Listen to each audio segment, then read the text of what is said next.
are back again for part 2 of my top 30 games of all time, the 2014 edition. I forgot what I was going to say. I wasn't trying to imitate William Shatner there.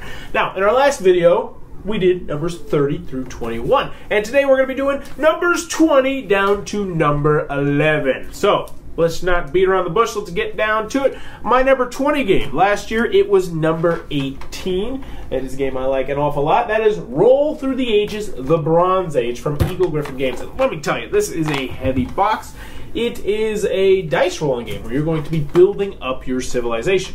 It was created by Matt Leacock of Pandemic fame, of Forbidden Desert, Forbidden Island, all those sort of games. And this is one of my absolute favorite games. I like it an awful lot. What do I like about it? First, components are absolutely gorgeous. And I just got to show you if you haven't seen it.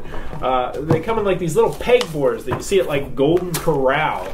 They got nice wooden dice. I mean, really nice components, really nice dice. Everything about this game just leaks quality. The gameplay is nice and fun, and it is luck-driven. I will say there's quite a bit of luck. I was actually playing this last week, and I was able to roll 3 skull and crossbones, which are normally bad for you. However, if you get exactly 3, everybody else at the table just gets completely screwed over. I did it 3 times in a game, and I won by like 25 points. So there is definitely luck to the game, but it is still an absolutely fantastic game. You can play it solo. You can play with up to 4. I like it an awful lot. That is Roll Through the Ages, The Bronze Age. And it fell down a little bit. It might fall even more. I don't know, because actually they just released Roll Through the Ages, The Silver Age. However, it was not created by Matt Leacock, but needless to say, I'm really excited to try that game out because I like this game so much. I like the mechanics of this game. Moving on to 19s. Woohoo! We're in the teens. We're going to be checking out my game that was number 17 last year. It's one that I don't hear too many people talk about, and that is Boomtown. From, let's see, it is from Asmodee. And this one is a creation by Bruno Cathala and Bruno Feduti, who are two pretty good game designers. They came together to make this game all about auctioning off and trying to be the mayor of various different cities. You're going to be purchasing mines and bidding on all the different mines. There's some special cards that have some cool special abilities. And one of my favorite things about this game, there's a unique auctioning mechanic where you're going to auction it off. And then there's going to be, say, 4 or 5 cards in the middle, enough for each player to get one. So everybody's going to get a card each time. But what happens is if you spend, say, 20 bucks to buy something, that's a lot of money in this game. If you spend 20 bucks to buy something, the person on your left is going to get to pick the next card. So they're going to get second choice, and the next person will get third choice, so on and so forth. So the person on your right is going to get shafted. They're going to get whatever card's left over. However, they also get half of the money that you spent. So if you spent 20, they're like, all right, that's fine with me because I just got 10 bucks and I'm going to get something. So it's a really unique mechanic that I haven't seen in too many games. I like it an awful lot. This one flies under the radar an awful lot. I don't hear anybody talking about it aside from Z Garcia of the Dice Tower fame. But other than that, I would see other people playing it. But it is a fantastic game. I really hope one day they make an expansion because I love this game an awful lot. My number 19, last year number 17, that is Boomtown. Moving on to my number 18. This is a big game. This is a big box game. That is Rampage from Repros Productions, and this was not on my list last year.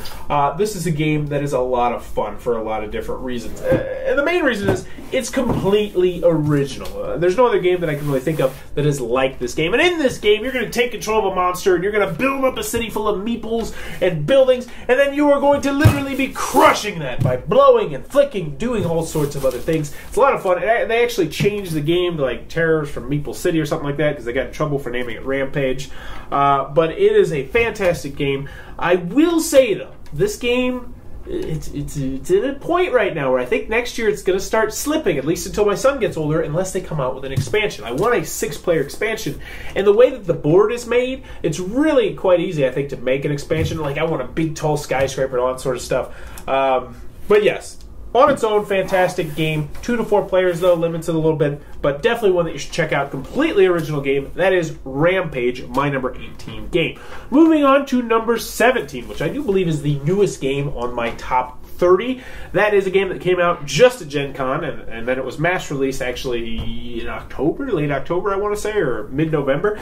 And it is from Arcane Wonders, who are a company I really, really like their stuff, even though they only have 2 games out. That is Sheriff of Nottingham. It's part of the Dice Towers Essential line, And in Sheriff of Nottingham, you are going to be playing as either the sheriff, trying to prevent contraband and bad stuff from getting into your city, or you're going to be playing as merchants, trying to bring legal goods into the city or trying to bring illegal contraband goods into the city. The game itself, the gameplay, it's pretty ho-hum until you get to the main point of the game, which is this game is all about bluffing and double bluffing and negotiation and lying and trying to work out deals and exchanging monies and exchanging favors.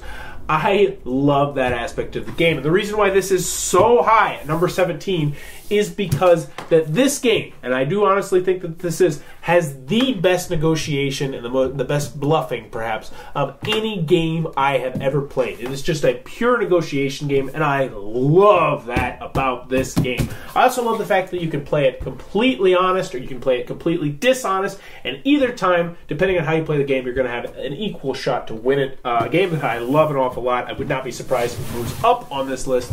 That is my number 17, Sheriff of Nottingham from Arcade Wonders.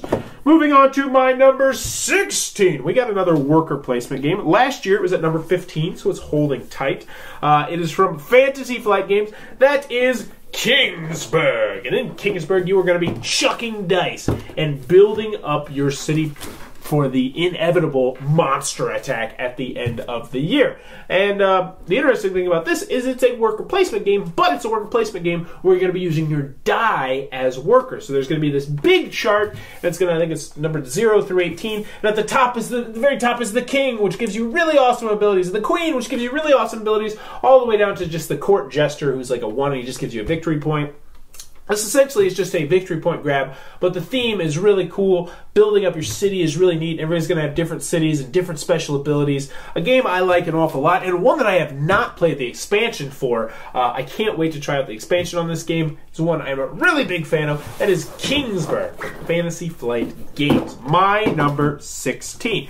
Moving on to my number 15, which unfortunately I don't own yet. That is Seven Wonders. Last year this was not on my list because I'm ashamed to say I had not played it enough yet. That's from Repos Productions, the same guys that made Rampage. And in Seven Wonders, it is a drafting game where you are going to be building wonders or something like that. I don't know what the theme is, to be honest with you. I think you're building wonders or something. Yeah, you're building the 3 wonders down there, and you're building up your city with markets and various different manufacturing things. It'll give you like wood and special sciencey stuff.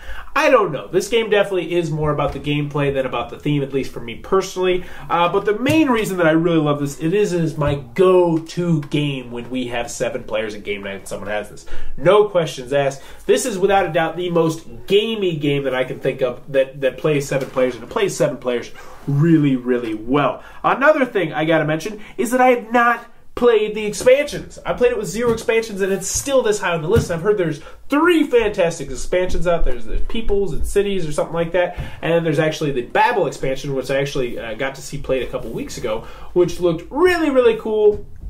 But until I get to play those, right now it is stuck in the middle at 15, but that's still a really good spot. Moving on to my number 14. Ooh, this one took a big drop. It was my number 3 last year, so it dropped 11 spots and 11 big spots. That is a deck builder from Rio Grande Games. That is Dominion, Donald X. Vaccarino's classic. Dominion, the first, arguably the first deck builder to come out, the first big deck builder to come out for sure. This one I have played the expansions. I played all the expansions, actually. And I still love this game. I still enjoy it an awful lot, but it has lost some luster, partially because of Star Realms, partially because of Trains, which just didn't make my list, which is a game, another deck builder that copies a lot from this game, but adds, trains and a board, and they're going to add some Ticket to Ride aspects where you're trying to get from point A to point B. But we're not talking about Trains. We're talking about Dominion. In Dominion, you're going to be, I don't know what the hell you're doing in the game.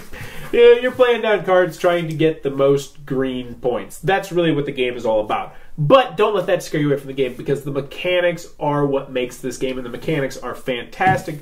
The cards are great. There's an umpteen amount of different ways to play just in this box, and then there's like 8 expansions. I think they're working on a 9th one.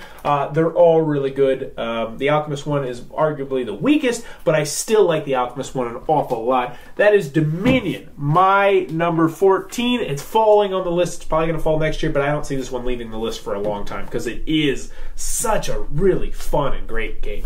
Moving on to my number 13, a game that last year I was a big fan of when I made my top 20 list, but I had not played it enough to put it on the list, and now I can. My number 13 is Race for the Galaxy from Rio Grande Games. Another Rio Grande. I got a lot on this list. This is going to be a tableau building game where you're in space and you're building, I think you're building a space station or something. I don't know. It's spacey themed, but this is another game similar to Dominion where the theme is there and I have no idea what it is. I will say the theme comes across better in Race for the Galaxy than in Dominion. Not to compare these two games because they're drastically different. One downside of the game that a lot of people are going to mention is there's a lot of symbology in this game. Let me just show you real quick if we can get in there. There's just tons of symbols. This is your player reference card.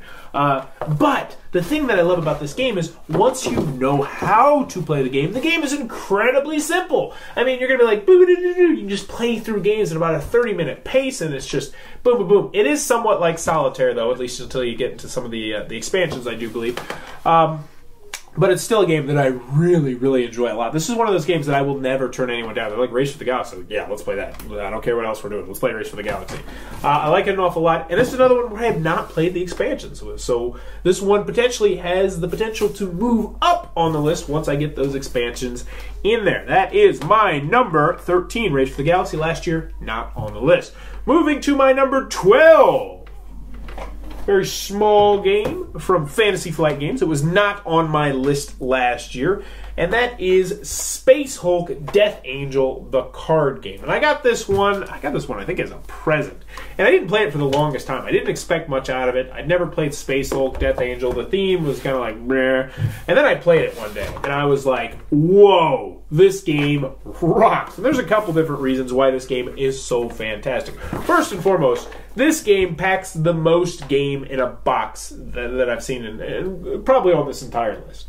It really does. It's a small box. It's a big game. It's 1 to 6 players. You can play it solo. It's a fantastic solo experience, and I do actually recommend playing it solo so then you can teach it because it plays all the way up to 6. And with 6, it's a completely different game because then when you're playing with 2 or 3, it's like, hey, let's all work together and try and survive. But when you're playing with 6, it's like, no, I don't want to die. And it's more of a survival game. The game is ridiculously hard.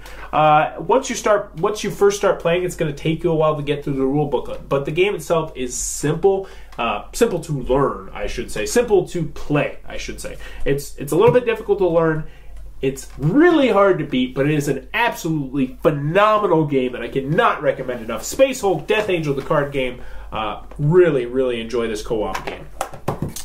Moving on to the final game on this list, my number 11 game. Last year it was number 9, so it slipped down a little bit. That's from Bezier Games. That is Ultimate Werewolf. And I have the Ted Alspach Ultimate Werewolf. This is the Deluxe Special Deluxe Edition. But we're just going to say Werewolf pretty much. But this, even though this is the best edition. And there's a lot of games. I mentioned back in the last list that I had 2 honorable mentions that were both large person party games that could accommodate large groups of people. So that makes me wonder if this game is going to stay on this list. But each time I play this game, I remember why I love this game so much. And that's because it hits with every single group. I can play this at a family get-together, and the game is so simple that everyone's going to have fun. I play this at my youth retreats with my campers, and they love this game. They requested all weekend to the point where I just be like, stop requesting it. I'm just pounding my head against the wall. Not hitting the kid, hitting my head against the wall.